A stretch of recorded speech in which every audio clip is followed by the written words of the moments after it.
보이스피싱 피해자인데 오히려 형사 고발이나 고소의 대상이 되는 경우가 의외로 있다는 겁니다. 그게 이제 수사기관에서 수사를 하다 보면 전자금융거래법 위반으로 같이 수사를 받는 경우가 있거든요. 안녕하세요, 회생변호사 박시영입니다. 이번 영상에서는 여전히 반복되고 있는 보이스피싱, 그리고 보이스피싱과 개인회생의 관계, 그리고 몇 가지 오해를 말씀드리겠습니다.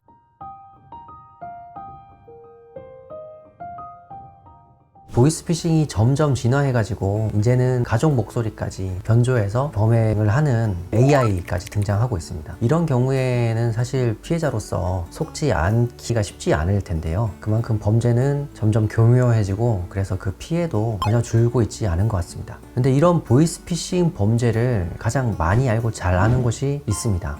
물론 경찰서 그리고 이런 수사기관들이 가장 잘 알겠지만 의외로 저희 같은 개인회생을 하는 변호사 사무실에서 보이스피싱 범죄를 굉장히 많이 알고 있습니다. 이유는 보이스피싱 범죄를 당하신 분들이 경찰만큼 혹은 경찰보다 더 빨리 저희를 찾기 때문입니다. 그래서 저희가 본의 아니게 보이스피싱 범죄가 점점 발달하고 진화하는 것을 알고 있습니다. 그나마 최근에는 보이스피싱 피해를 개인회생으로나마 줄일 수 있다는 게 많이 알려져서 이런 해결책들을 많이들 활용을 하시는데요. 그럼에도 불구하고 여전히 대표적인 오해들이 남아있는 것 같습니다. 그 중에 첫 번째가 바로 보이스피싱 피해가 최근 채무니까 석 달 혹은 그 이상 기다려서 개인회생을 신청해야 된다. 바로 신청하면 개인회생이 기각날 수 있다는 겁니다. 여러 번 제가 영상에서 말씀드렸지만 사실이 아닙니다. 보이스피싱 피해액은 당연히 개인회생을 신청하는 기준에서 최근에 발생한 채무일 수밖에 없고요. 그래서 보이스피싱 피해인 이유로 개인회생을 했는데 그게 최근 채무라고 해서 기각을 내거나 보정을 힘들게 하거나 이렇게 하진 않습니다. 물론 법원이나 회생위원님에 따라서는 보정으로 이런 사항을 밝히라고 하고 있지만 그런 일이 생겼을 때 대리인이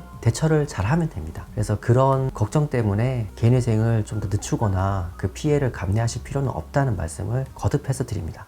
제가 이렇게 말씀드리는 근거를 한번 실제 진행하셨던 분들의 후기를 통해서 확인시켜 드리겠습니다. 저희 카페에 보시면 검색하는 란이 있는데 피싱이라고 한번 검색을 해보겠습니다. 이러면 이제 보이스피싱 사기 이후 게시 인가까지 이런 후기들이 있죠. 이 분도 제가 랜덤으로 검색했는데 알고 있는 변호사에게 문의를 하니까 회생을 신청하라고 했는데 다른 사무실은 대출금을 3회 정도까지는 납부하고 신청하라 라는 상담을 받으셨어요. 그런데 제 영상에서 바로 신청을 할 수 있다고 안내를 받으셨으니까 저희 사무실로 의뢰를 주셔가지고 이렇게 좋은 결과를 신속하게 맞이하셨던 사례가 있습니다. 보이스피싱을 당하신 상태에서는 사실 어느 것도 믿기 힘드신 상태가 됩니다. 그런 상황에서 저희 카페에 들어와 보시면 아무것도 조작하지 않고 실제 있는 그대로 의뢰인께서 직접 남겨주신 후기들이 있으니까 그 후기들을 확인해 보시고 판단해 보시면 좀 도움이 되실 것 같습니다. 두 번째 말씀드린 사항으로는 바로 보이스피싱 피해자인데 오히려 형사 고발이나 고소의 대상이 되는 경우가 의외로 있다는 겁니다. 형사 고소의 대상이 되는 거는 보이스피싱을 당하시면서 자기의 계좌를 알려주거나 빌려주게 되는 경우가 있어요. 물론 자기가 아니고 피싱 범죄 집단이 그렇게 하라고 해서 자기도 어떻게 보면 개인정보를 유출한 건데 그게 이제 수사기관에서 수사를 하다 보면 통장을 대여해줬다 이렇게 해가지고 전자금융거래법 위반으로 같이 수사를 받는 경우가 있거든요. 그게 아니더라도 보이스피싱 피해를 당하면 최근에 채무가 많이 발생한 게 되니까 이게 같이 사기죄에 해당한다고 해서 수사를 받는 경우가 있습니다. 피싱 피해 범죄를 당했는데 이렇게 고소고발을 당하시면 더 당황하실 수밖에 없는데 이런 경우라도 경험 많은 대리인의 조언을 따라서 대처를 하시면 하나하나 매듭을 풀어가시면 됩니다. 저희도 당연히 이런 경우에 다 방어하는 방법이 있고 매뉴얼이 있습니다. 그래서 저희에게 의뢰하시면 다 대응하는 방법을 알려드릴 것이고 필요하다면 형사 변호도 해드리니까 전혀 걱정하실 필요가 없다는 말씀을 드립니다.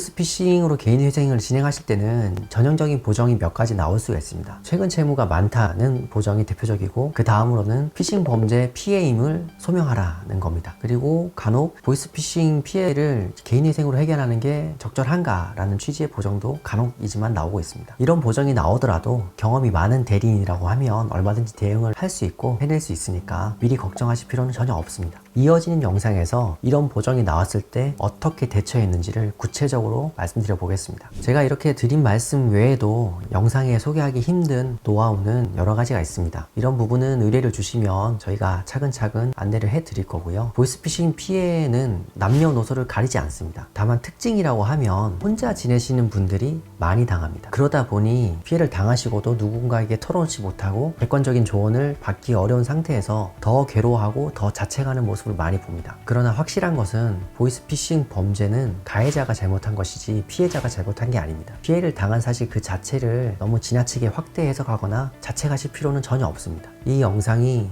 여전히 반복되고 있는 보이스피싱 범죄, 그 범죄를 당하신 분들께 조금이나마 위안이 되었으면 좋겠습니다. 영상 봐주셔서 감사합니다.